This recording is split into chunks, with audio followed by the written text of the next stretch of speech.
Tiger Shoaib Ali বড় ধরনের এক দালালে পরিণত হয়েছে। পরিস্থিতি বুঝে খুব তেলমর্দন করতে পারে সে।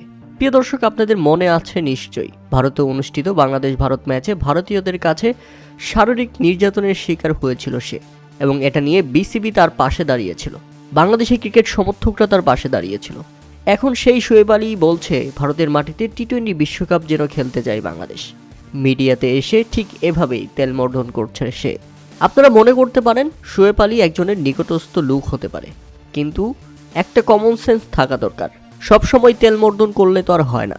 সে নিজেই ভারতের নিরাপত্তাহীনতায় ভিকটিমের শিকার হয়েছিল, এখন সেই বলছে অন্য কথা।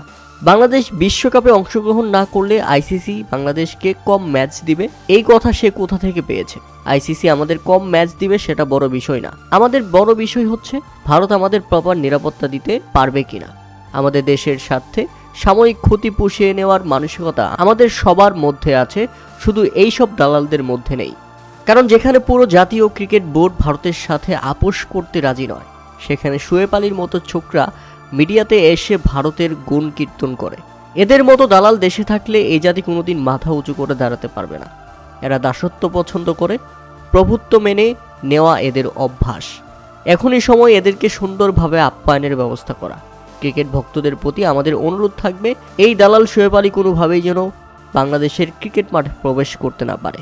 আর যদি প্রবেশ করেই ফেলে তাহলে তাকে যথেষ্ট আপ্যায়নের ব্যবস্থা করতে হবে। প্রপারভাবে টাইট না দিলে এরা সবসময় সুযোগ সন্ধানী ছিল এবং ভবিষ্যতেও তারা সুযোগ সন্ধানী থাকবে।